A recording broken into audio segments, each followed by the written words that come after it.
नाशिक जिल्ह्यातल्या मालेगावमध्ये बनावट नोटांचा बाजार असल्यासारखी परिस्थिती आहे। मालेगावातल्या एका बँकेत तब्बल 500 रुपयांच्या 100 बोगस नोटा आढळल्या होत्या। या प्रकरणाचा तपास करत असताना एका ग्राफिक सेंटरमध्ये 500च्या बनावट नोटा छापल्या जात असल्याचंही समोर आलं। या प्रकरणामध्ये पोलिसांनी 5 जणांच्या टोळीला जेरबंद केलेलं आहे।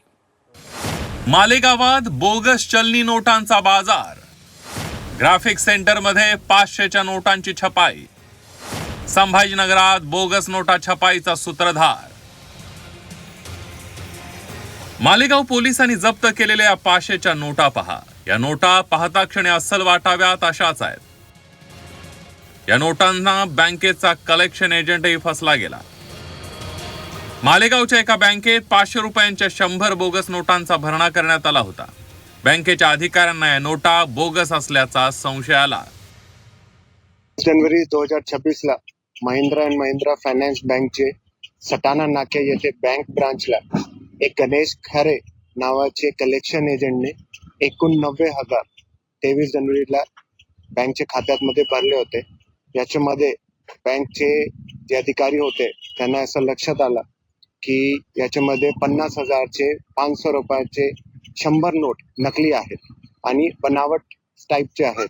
त्यांनी तक्रार छावणी पोलीस स्टेशनला दिली। 500 रुपयांच्या बनावट नोटा कलेक्शन एजंटकडे कशा आल्या याचा तपास पोलिसांनी सुरू केला। ते 50,000 रुपये एका ट्रॅक्टरच्या हप्त्यापोटी भरल्याची माहिती समोर आली। मालेगाव जवळच्या जातेगावच्या अजय राठोड यानं ते पैसे भरल्याचं लक्षात आलं। पोलिसांनी अजयनं या बोगस नोटा कुठून आणल्या याचा तपास केला। तपासात या नोटा संभाजीनगरच्या विनायक ग्राफिक्स नावाच्या दुकानात छापल्या गेल्याची माहिती समोर आली। पोलिसांनी विनायक ग्राफिक्स दुकान चालवणाऱ्या संतोष केळसकर या मुख्य सूत्रधाराच्या मुसक्या आवळल्या।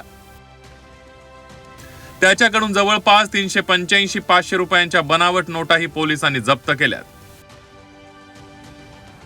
याच्यामध्ये आम्ही तपास केली आणि बॅकवर्ड लिंकेजेस काढून 10व्या टप्प्याला जाऊन मुख्य सूत्रधार जे आहेत याचं नाव आहे संतोष केळसकर, त्यांना छत्रपती संभाजीनगर येथून ताब्यात मध्ये घेतला आणि त्याच्याकडून printing press, GSM paper, print notes आणि पेन ड्राईव्ह आणि याच्यासोबत टोटल 385 500 रुपयाचे नोट जप्त करण्यात आलेले आहेत।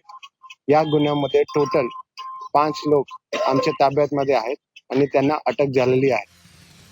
विनायकनं आतापर्यंत किती बोगस नोटा छापल्यात आणि त्या बाजारात कुणी कुणी चालवल्यात याचा शोध पुढच्या काळात घेण्याची गरज आहे।